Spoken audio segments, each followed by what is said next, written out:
నమస్తే welcome to our channel. ఇవాళ మన స్టూడియోలో వేదిక్ ఆస్ట్రాలజర్ గోనుగొండల సురేష్ బాబు గారు ఉన్నారు. గురుగారితో మాట్లాడదాం. గురుగారు నమస్కారం. మణికంఠ గారు నమస్కారం అండి. మార్చి నెల 2025 కర్కాటక రాశి వారికి ఎలాంటి ఫలితాలు ఉండబోతున్నాయి గురుగారు? మీరు ఒక ముక్కలో చెప్పాలంటే కర్కాటక రాశి వాళ్ళకి చాలా తటస్థంగా సామాన్యంగా ఉండే అవకాశం ఉంటుంది. లైట్గా బెనిఫిట్ ఉండే అవకాశం ఎక్కువగా ఉంది. ఒక రకంగా చూసుకోవాలంటే వీళ్ళకి పాజిటివ్ సైడ్ లేదంటే తటస్థంగా ఉండే అవకాశం చాలా ఎక్కువగా ఉంది. ఎందుకంటే ఈ కర్కాటక రాశి వాళ్ళకి మనకి చూసుకుంటే అష్టమ శని నడుస్తుందండి. ఇది అయిపోయే స్టేజ్లో ఉంది. ఇప్పటిదాకా వాళ్ళు చాలా బాధలు పడేసి 2.5 సంవత్సరం ఎన్నో ఇబ్బందులు పడి రకరకాల కాల్స్ నాకు కూడా వచ్చాయండి. అయితే ఈ టైంలో ఈ మారే టైంలో ఈ ప్లానెట్స్ చాలా పెక్యులియర్గా బిహేవ్ చేస్తున్నాడు, వింతగా బిహేవ్ చేస్తున్నాడు, రెగ్యులర్గా బిహేవ్ చేయనమాట. ఇలాంటి సందర్భంలో ఈ మంత్ ఇప్పుడే సిగ్నల్స్ వచ్చేస్తాయి. అంటే ఒక పాజిటివ్ సిగ్నల్స్ మనకి సినిమాలో చదవండి, మంచి గర్ల్ ఫ్రెండ్ కనిపించినప్పుడు పూలు రావటం అలాగా వీళ్ళు కూడా ఈ శని పీడల నుంచి భవిష్యత్తులో ముందుకెళ్ళిపోయేటప్పటికి ఒక మంచి పాజిటివ్ సైన్స్ వస్తాయి. మంచి మంచి కళలు రావటము, అవకాశాలు రావటం, ఫోన్ కాల్ రావటం, ఇలా వచ్చే సిగ్నల్స్ వచ్చేస్తాయి. వాళ్ళకి ఈ మంత్ నుంచే స్టార్ట్ అయిపోతుంది. మనం చూసుకుందాం ఎలా ఉంటుందంటే మనకి పునర్వసు నక్షత్రం వాళ్ళకి 4వ పాదం. ఇందులో నక్షత్రాలు చూసుకుంటే పుష్యమి 1, 2, 3, 4 పాదాలు, ఆశ్లేష 1, 2, 3, 4 పాదాలు అంతా మనకి కర్కాటక రాశిలో ఉంటారు. పేరు బలం కనుక చూసుకుంటే వీళ్ళకి హీ, హూ, హే, హో, డా, డి, డు, డే, డో ఈ పేరు అక్షరాలతో మోరార్లెస్ ఇదే సౌండ్తో ఉన్న వాళ్ళంతా కూడా మనకి కర్కాటక రాశి కింద వస్తారు. అయితే ఇందులో గ్రహస్థితి ఒక వెరీ ఇంట్రెస్టింగ్ స్టోరీ జరిగిందండి మణికంఠ గారు. ఒక అతను నాకు మిడిల్ ఈస్ట్ నుంచి చేశారు. ఇంగ్లీష్లో మాట్లాడిన తర్వాత వాళ్ళు ముస్లిమ్స్ అనమాట. I think Dubai, US, some country, middle east అని చెప్పారు. ఫోన్ కాల్ చేసిన తర్వాత ఇంగ్లీష్లో చేసిన తర్వాత వాళ్ళు ఎవరో సంథింగ్ నేర్చుకున్నారు. వాళ్ళ పేరు మాది ఏ రాశి వస్తుందంటే హూ అని చెప్పి, వాళ్ళ పేరు హుస్సేన్. ఓకే. సో ఇందులో హూ ఉంది, కర్కాటక రాశిలో హూ అన్న పేరు ఉందన్నమాట. వెరీ రీసెంట్గా జరిగిందనమాట. నాది పేరు బలం ప్రకారం హుస్సేన్ అండి, ఇది వస్తుందా లేదంటే డేట్ ఆఫ్ బర్త్ చూసుకోవాలా ఏదైనా కన్ఫ్యూజన్ గురించి. ముస్లిమ్స్ కూడా ఎక్కువ ఈ రాశి ఫలాలు ఇవన్నీ బాగా ఫాలో అవుతూ ఉంటారు. సార్, జ్యోతిష శాస్త్రం లేని కంట్రీ లేదు, అది ట్రూ. యుఎస్ఏ దగ్గర నుంచి, యూరోపియన్ కంట్రీస్ దగ్గర నుంచి, మిడిల్ ఈస్ట్ దగ్గర నుంచి కానివ్వండి, ప్రతి ప్లేస్, భూటాన్ దగ్గర నుంచి చిన్న చిన్న ప్లేసుల దగ్గర నుంచి, ఆస్ట్రేలియా కంట్రీస్ కానివ్వండి, ఆఫ్రికన్ కంట్రీస్ కానీ జ్యోతిష శాస్త్రం లేని దేశం అనేది లేదు. ఫాలో అవని గొప్ప మనిషే లేడు. కాదు బయట స్టేట్మెంట్లు ఇవ్వచ్చు, ఓకే, బట్ అదేదో చేసుకున్న బట్ట ప్రతి ఒక్కరు చేస్తారు. అందుకని వాళ్ళకి దేవుడు ఉన్నారు కదండి, వాళ్ళకి సైతాన్ గీతాలు అంటుంటారు కదండి. వాళ్ళకు ఉండే నెగిటివ్ ఉన్న ఎనర్జీని వాళ్ళు డిఫరెంట్ పిలుచుకుంటారండి. ప్రతి ఒక్కళ్ళు ముందుకెళ్ళాలి, ప్రతి ఒక్కళ్ళు ఉన్నతంగా ఉండాలి, ప్రతి కంట్రీ ఎదగాలనే కదండి కోరుకునేది. ఏదున్నా కానీ వాళ్ళ ఉద్దేశం ఏదైనా కానీ ఎదగాలనే కదండి. అది కావాలనుకునే ప్రతి ఒక్కళ్ళకి ఒక ఇండికేషన్ జ్యోతిష శాస్త్రం. అందుకని ప్రతి వాళ్ళు కూడా పెట్టుకుంటారు. మీరు చూసుంటే స్టోన్స్ అన్ని పెట్టుకుంటారండి. వాళ్ళు స్టోన్స్ ఎందుకు పెట్టుకోవాలి చెప్పండి, ఉపయోగం లేకపోతే. అందుకని అన్ని కంట్రీస్లకు నాకు కాల్స్ వచ్చేస్తాయండి. అసలు దాన్ని వదని ఏం లేదు. ఎందుకంటే రీసెంట్గా వచ్చింది కాబట్టి హుస్సేన్ నా పేరండి, ఇది ఎట్లా చూసుకోవాలని చెప్పేసి క్వశ్చన్ అడిగారు. ఆ తర్వాత జాతకం చెప్పుకున్నారు అనుకోండి. సో వీళ్ళకి ప్లానెట్స్ యొక్క స్థితిని కనుక మనం చూసుకుంటే సూర్యుని యొక్క సంచారం మీనరాశిలో ఉంటుందండి మే 14 తర్వాత. బుధ సంచారం వచ్చేటప్పటికి ఆల్రెడీ వాళ్ళు మీనరాశిలో ఉన్నారు. తర్వాత శుక్రుడు కూడా ఆల్రెడీ వాళ్ళకి మీనరాశిలోనే ఉన్నారండి. కుజుడు వచ్చేటప్పటికి మిథున రాశిలో ఉన్నారు. ఈ యొక్క గ్రహాల స్థితిని బట్టి మనం కనుక చూసుకుంటే మిథున కర్కాటక రాశి వాళ్ళకి ఎలా ఉంటుందంటే సూర్యుడు మారకముందు వీళ్ళకి పీడం అంటే కొంచెం పీడలు అంటారు కదండి, కొంచెం బాధలు కలిగే అవకాశం ఎక్కువగా ఉంటుంది. సూర్యుడు మారిన తర్వాత మనకి ఏం చెప్తారంటే సూక్ష్మ గోచారం, లఘు గోచారం లేక వార్తల్లో ముఖ్యాంశాలాగా ముందుగానే తెలుసుకోవచ్చు. సింపుల్ టర్మ్స్లో చెప్పేస్తారు మహర్షులు. ఇందులో ఎలా ఉంటుందంటే సూర్యుడు మారిన తర్వాత ద్వేషం, వ్యాధార్తి, విఘ్నం, స్త్రీ సుఖాప్తి, ఈ 4 ముక్కలు అర్థం చేసుకుంటే వాళ్ళ మంతంతా ఎలా ఉందో తెలిసిపోతుంది. వీళ్ళకి ఏం చేస్తారంటే సూర్యుడు మారిన తర్వాత 14వ తారీఖు నుంచి వీళ్ళ చుట్టూ వాతావరణం ద్వేషపూరితంగా ఉంటుంది. కొంచెం అంటే ఫాదర్ లాంటి ఫిగర్లతోటి, బాసులతోటి, వాళ్ళతో గొడవ పడే అవకాశం ఎక్కువగా ఉంటుంది. అయితే వీళ్ళకి అప్పటిదాకా గనక ఎవరైనా గనక వ్యాధులతో బాధపడి ఉంటే ఆ వ్యాధుల నుంచి రిలీఫ్ వచ్చే అవకాశం ఎక్కువగా ఉంటుంది. విఘ్నం, అబ్స్టకల్స్ జరిగే అవకాశం కూడా చాలా ఎక్కువగా ఉంటుంది. బట్ ఎవరికైనా గనక వీళ్ళకి పిల్లల నుంచి లేదంటే స్పౌస్ నుంచి కానీ, తర్వాత లేడీస్ అయితే జెంట్స్ నుంచి కానీ, జెంట్స్ అయితే లేడీస్ నుంచి వీళ్ళకి ఒక మంచి హార్మోనియస్ సపోర్ట్ వచ్చే అవకాశం చాలా ఎక్కువగా ఉంటుంది. మనకి డీటెయిల్డ్ గోచారం రిపోర్ట్ కనుక చూస్తే అంటే గ్రహస్థితిని ఒక్కొక్క గ్రహం ఏ విధంగా కనుక ఇస్తూ ఉంటే చూస్తే సూర్యుడికి 9వ ఇంట్లో ఉండి 3వ ఇంటిని చూస్తున్నాడు. 3వ ఇంటి కనుక సూర్యుడి దృష్టి ఉంటే ఓవరాల్గా చాలా బాగుంటుంది అని చెప్పుకోవాలి.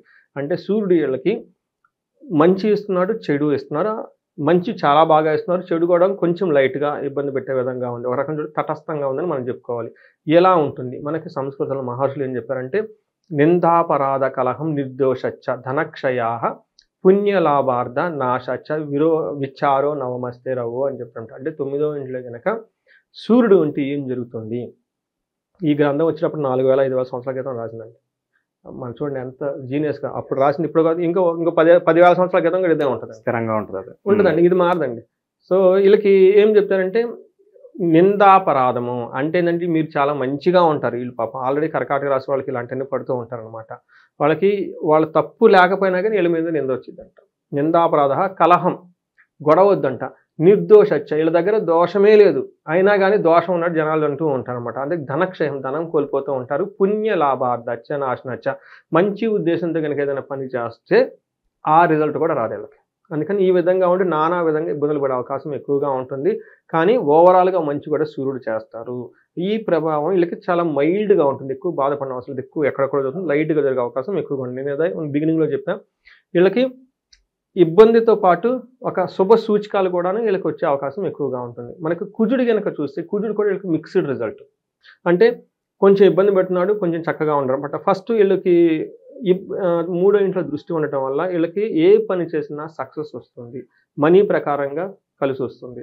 మనకి వీళ్ళకేమంటే ఎన్ని ఇబ్బందులు పడినా చివరికి మనిషికి కావాల్సింది సక్సెస్ కావాలి, ధనం కావాలండి. ఈ 2 కుజుని వల్ల వీళ్ళకి వచ్చేస్తుంది. అందుకని నేనేం చెప్పాను, ఇవి తటస్థమైన మంతు వీళ్ళకని చెప్తున్నా. తర్వాత వీళ్ళకి 12వ ఇంట్లో ఉండటం వల్ల ఏమవుతుందంటే ప్రవాసం వ్యాధి పీడాంచ బంధు వైరం ధనక్షయం దేహ పీడాంచ సంచారం ద్వాదశ స్థానకే కుజో. 12వ ఇంట్లో కనుక కుజుడు ఉంటే ఏమవుతుందంట, ప్రవాసం అంటే ఫారిన్ కంట్రీస్ వెళ్ళే వాళ్ళకి చాలా అనుకూలంగా ఉంటుంది, లేదంటే దూర ప్రాంతాలకు వెళ్ళే వాళ్ళకి చాలా అనుకూలంగా ఉంటుంది. ఎవరైనా కనుక ట్రాన్స్ఫర్స్ ఎక్స్పెక్ట్ చేస్తుంటే అవి కూడా బాగుండే అవకాశం ఎక్కువగా ఉంది. వ్యాధి పీడం, వ్యాధుల వల్ల వచ్చేసి ఇబ్బంది పడే అవకాశం ఎక్కువగా ఉంటుంది. బంధు వైర ధనక్షయం, బంధువులతో గొడవలు అయ్యే అవకాశం ఎక్కువగా ఉంటుంది. ధనం కూడా కోల్పోయే అవకాశం ఎక్కువగా ఉంటుంది. తర్వాత దేహ పీడం, సంచారం, ప్రయాణాలు ఎక్కువగా చేసే అవకాశం ఎక్కువగా ఉంటుంది. ప్రయాణాలు చేయటం వల్ల టైర్డ్నెస్ వచ్చేసి అలసిపోతారు. ఇదన్నీ జరుగుతుంది. ఇవన్నీ జనరల్గా నార్మల్గా ఉండే కానీ పెద్ద ఏముండదు. బట్ ఇది ఒక రకంగా చెప్పాలంటే ఫారిన్ కంట్రీలో అవకాశం ఎక్కువగా ఉంటుంది. 3rd హౌస్లో ఉండటం వల్ల ధనం బాగా సంపాదించుకుంటారు. వీళ్ళకి థెఫ్ట్ ఆఫ్ మనీ, వీళ్ళ దగ్గర దొంగలు పడి దొంగలు దోచుకునే అవకాశం ఎక్కువగా ఉంది. కాబట్టి జాగ్రత్తగా ఉండాలి. పర్టికులర్గా సెల్ ఫోన్స్ ఎక్కువ దొంగిలించుకుని పోవటం, గోల్డ్ చైన్లు ఇలాంటివి ఏమైనా ఉంటే కొంచెం జాగ్రత్తగా ఉండాలి. వీళ్ళకి 3వ ఇంట్లో శుక్రుడు ఉండటం వల్ల 9వ ఇంట్లో శుక్రుడు ఉండటం వల్ల చాలా చక్కగా కలిసి వస్తుంది. వీళ్ళకి అనుకున్న పనులు చాలా బాగుంటాయి. ఎవరైనా కనుక లవ్ మ్యాటర్స్, రొమాన్స్, ఇలా ప్లీజర్స్ ఇలాంటి వాటిలో చక్కగా ఎంజాయ్ చేసే అవకాశం ఎక్కువగా ఉంది. వస్త్రలాభం, ఆరోగ్యం బాగుంటుంది. గురువుల వల్ల మంచి భక్తిగా ఉండేసి వాళ్ళకు అనుగుణంగా వాళ్ళు ఏమైనా మాట చెప్తే వాటిని ఆలోచించుకొని చక్కగా తీసుకునే అవకాశం ఎక్కువగా ఉంటుంది. చిత్తశుద్ధి, మైండ్ చాలా కామ్గా పెట్టుకుని మంచి ఉద్దేశం తెల్లి అభీష్టరిస్తే అనుకున్న పనులన్నీ సాధిస్తారు. మనం ఏం చెప్పుకున్నాం, సూర్యుడు కొంచెం ఇబ్బంది పెట్టాడు, కుజుడు 50-50గా ఉన్నాడు, శుక్రుడు వచ్చేటప్పుడు చాలా బాగున్నారు. అంటే కొంచెం ఇబ్బందులతో స్టార్ట్ అయ్యి ఫైనల్గా ఈ మంత్ ఎండ్ వీళ్ళకి మంచి శుభం కాడుతూ వచ్చే అవకాశం ఎక్కువగా ఉంది. ఆ తర్వాత ఇమ్మీడియట్లీగా మనకి ఏప్రిల్ మంత్ వచ్చేసింది. అక్కడ నుంచి వీళ్ళకి అష్టమ శని యొక్క బాధలు పోయేసి చాలా హ్యాపీగా ఉండే రోజులైతే ముందు వీళ్ళకి చాలా ఉన్నాయండి. గురుగారు, ఈ రాశిలో ఏ నక్షత్రాల వాళ్ళకి ఎలాంటి ఫలితాలు ఉండబోతున్నాయి? మనకి మణికంఠ గారు ఇందులో 3 రాశులు ఉంటాయండి, పునర్వసు, పుష్యమి, ఆశ్లేష. మనం పునర్వసు కనుక చూసుకున్నాం అనుకోండి, ఇందులో వీళ్ళకి 2 విషయాలు కొంచెం పాజిటివ్గా ఉన్నాయి, 3 కొంచెం ఇబ్బంది పెట్టే విధంగా ఉన్నాయి. పాజిటివ్ ఎక్కడంటే వీళ్ళకి వస్త్ర లాభం, మంచిగా షాపింగ్ చేస్తారు. పరవాసము, ఫారిన్ కంట్రీ వెళ్ళాలనుకున్న వాళ్ళకి, మనకి వీసాలు పెట్టుకునే వాళ్ళు కానివ్వండి, లేదంటే మనకి ఏమంటారు వీసాలు తీసుకోవటము, లేదంటే ఫారిన్లో సెటిల్ అవ్వాలనుకున్న వాళ్ళకి గ్రీన్ కార్డు, ఇవన్నీ ఇప్పుడు చాలా కయోటిక్ నడుస్తున్నాయి కదండి ట్రంప్ రావడంతో. ఇట్లాంటి వాళ్ళకి చాలా అనుకూలంగా ఉంటుంది వీళ్ళకి. ఇట్లా తర్వాత వీళ్ళకి 2 విషయాలు ప్రాబ్లం. ఒకటి దేహ పీడనము, రెండోది దారిద్ర్యము, ఫైనాన్షియల్ క్రైసిస్ వచ్చే అవకాశం ఎక్కువగా ఉంటుంది. 3వది మార్స్ వల్ల మరణము. మరణం అంటే వీళ్ళు ఏదో చనిపోతారనే ఉద్దేశం కాదండి. ఇక్కడ సంస్కృతంలో మరణం అంటే ఒక పని సాగుతూ ఉంటే ఆ పనిలో ఆటంకం రావటం, ఓకే, అక్కడి నుంచి ముందుకు పోకుండా వెళ్ళిపోవటము, లేదంటే ఆ హోల్ ప్రాజెక్ట్ అంతా వైండ్ అప్ చేయటము, లేదంటే లవ్ బ్రేకప్, అప్పుడు దాకా వెళ్ళిపోతున్నాను ఉద్దేశంతో కట్ క్లోజ్ అయిపోతున్నాం. ఇట్లా ఏదన్నా కనుక జరిగే అవకాశం ఎక్కువగా ఉంటుంది. పుష్యమి నక్షత్రం వాళ్ళకి కనుక చూసుకుంటే విదేశాగమనము, ఖచ్చితంగా ఫారిన్ వెళ్ళే అవకాశం ఈ నక్షత్రం, పుష్యమి నక్షత్రం వాళ్ళకి ఖచ్చితంగా ఉంటుంది. నేను లాస్ట్ మంత్ కూడా చాలామంది చెప్పానండి. తర్వాత పరవాసం, ఫారిన్ వెళ్ళే అవకాశం ఎక్కువగా ఉంటుంది. వస్త్రలాభం, షాపింగ్ వెళ్ళేసి చక్కగా కొనుక్కునే అవకాశం ఎక్కువగా ఉంటుంది. తర్వాత దారిద్ర్యము, ఫైనాన్షియల్గా అనుకున్నంత ధనం రాకుండా ఇబ్బంది పడే అవకాశం ఎక్కువగా ఉంది. అలానే ఆశ్లేష నక్షత్రం వాళ్ళు కనుక చూసుకుంటే వస్త్రలాభం ఉంది, పరవాసం ఉంది, విదేశ గమనం ఫారిన్ వెళ్ళే ఛాన్సెస్ ఎక్కువగా ఉంది. తర్వాత ఆశ్లేష నక్షత్రం వాళ్ళకి దరిద్రము అంటే ఫైనాన్షియల్గా క్రైసిస్. న్యాచురల్గా ఫైనాన్స్ ఉంటే ఇంక అన్ని ప్రాబ్లమ్స్ ఉంటాయి, అది మనకు చెప్పనవసరం లేదు. ఈ కలియుగంలో ఈ కాంటెంపరీ అందరికీ తెలుసు అనమాట, ప్రతిదీ everything money is everything. Everything అండి. అది షార్టేజ్ అయితే ఎవ్రీథింగ్ షార్టేజ్, మన ఇంక్లూడింగ్ మన కాన్ఫిడెన్స్ కూడాను. అందుకని ఇవి కూడాను మనకి వీళ్ళకి ఇబ్బంది పెట్టే అవకాశం ఎక్కువగా ఉందండి. గురుగారు, ఇంకా బెటర్ రిజల్ట్స్ పొందడానికి ఈ రాశి వారికి మంచి రెమెడీస్ ఏదైనా ఉంటే తెలియజేయండి.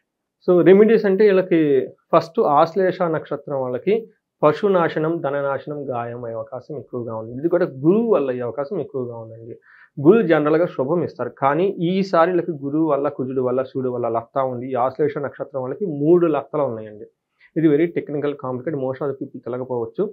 ఓవరాల్గా కనుక చూసుకుంటే ఈ రాశి వాళ్ళు హై ప్రయారిటీ తోటి ఒక్కసారి గురువుకి సంబంధించిన శనగలు 1 కేజీ బావు గురువారం రోజున దానం చేస్తే మంచిది. అలానే మేధా దక్షిణామూర్తి టెంపుల్ని విజిట్ చేస్తే చాలా మంచిది.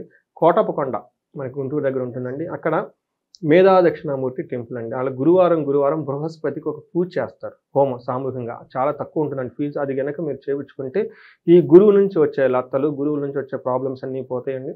కుజుడు ఉండటం వల్ల వీళ్ళకి 1 కేజీ బావు కందుల్ని దానం చేసినా చాలా బాగుంటుంది. సూర్యుడు ఉండటం వల్ల గోధుమలు దానం చేయొచ్చు. సూర్యుడికి గాయత్రి మంత్రం ఎవరికైనా కనుక ఉపదేశం అయ్యి ఉంటే, ఓకే, లేదంటే ఉపనయనం కనుక చేసుకొని ఉంటే వాళ్ళకి ఆ కల్చర్ కనుక ఉంటుంటే త్రికాల సంధ్యావందనం చేస్తే 108 టైమ్స్ చదవాలండి. ఎందుకంటే రీసెంట్గా నేను ఒక అతనికి ఇలానే చెప్తే, ఏమండి గాయత్రి మంత్రం చదువుతామండి ఉదయం లెగ్స్ 10 టైమ్స్, అలా కాదు, ప్రాపర్ ప్రొసీజర్ ఉంటుంది, సీక్వెన్స్. ఓకే, సంకల్పం తీసుకోవాలి, ఆ సంకల్పంలో ఇది చెప్పుకోవాలి, అలానే ఆ ప్రొసీజర్ ఉంటుందండి. ఆ ప్రొసీజర్ మొత్తం ఫాలో అవ్వాలండి. 108 టైమ్స్ చదవాలి. 108 టైమ్స్ అంటే మరి 108 టైమ్స్ రావాలి, మరి ఎలా వస్తుంది? ఎంత అవుతుందంటే 10 మినిట్స్ 15 మినిట్స్ పడుతుంది. 2-3 మినిట్స్ కంటే ఒక 10 మినిట్స్ కూర్చుంటే ఏమైందండి. అలానే అగ్నిహోత్రం కనుక చేయగలిగితే, లాట్ ఆఫ్ యూట్యూబ్లు అంతా నేర్పుతున్నారండి. అగ్నిహోత్రం కనుక చేయగలిగితే దాంట్లో చిన్న మంత్రం ఉంటుందండి. ఆ మంత్రం కనుక చేసి అగ్నిహోత్రం ఉదయం సాయంత్రం కనుక చదివితే ఎలాంటి ఏమైనా అనారోగ్యం ఉన్నా కానీ ఆరోగ్యం అంత అయిపోతారండి. ఇవి మన మహర్షులు ఎప్పుడో చెప్పినండి, వెరీ సింపుల్ టెక్నిక్స్ అండి. మన ప్రతి ఒక్కళ్ళు చాలా మంది తెలుసు, బట్ అవి చేయరండి. అవి కనుక చేయగలిగితే సూర్యుడి వల్ల గాయత్రి మంత్రం చదువుకోవటం, సూర్యుడికి ఆర్గ్యం ఇవ్వటము, తర్వాత సూర్యుడికి సంబంధించి మనకి ఆదిత్య వృత స్తోత్రం ఉంటుంది. ఎవరైనా కనుక బాస్ నుంచి విపరీతమైన ప్రెషర్ వచ్చేసి, తర్వాత బాసులకి వీళ్ళకి మధ్య గొడవ ఉంటే ఆదిత్య హృదయ స్తోత్రం కనుక చదువుతూ ఉంటే కనుక వాళ్ళిద్దరి మధ్య ఏమంటుందంటే ఒక బాండింగ్ పెరిగేసి ప్రొడక్టివిటీ చాలా ఎక్కువ వస్తుందండి. నేను చాలా మందికి చూశాను. ఇవన్నీ కనుక చేసుకోగలిగితే చాలా బాగుంటుంది. ఇంకా వాళ్ళకి ఎవరికైనా కనుక ఫారిన్ వెళ్ళాలనుకున్నా, లేదంటే ఫైనాన్షియల్ క్రైసిస్ చూపిస్తుందండి, వీళ్ళు ఫైనాన్షియల్ కుబేర పాశుపత హోమం కనుక చేయించుకోగలిగితే, ఒక్క పూట టైం స్పెండ్ చేస్తే ధన ప్రవాహం వీళ్ళకి వచ్చేసి ధనం వీళ్ళ దగ్గర నిలవ ఉంటుందండి. కుబేరుడి యొక్క పాశుపతం ఆయన యొక్క విశిష్టత ఏంటంటే ధనానికి అధిపతి. ధనం వచ్చేది వెళ్ళేది అంతా లక్ష్మీదేవి చూస్తుంది, బట్ ధనం వచ్చిన తర్వాత నిలవ ఉండాలంటే అక్కడ కావాల్సిన ఎనర్జీ కుబేరుడు అనమాట.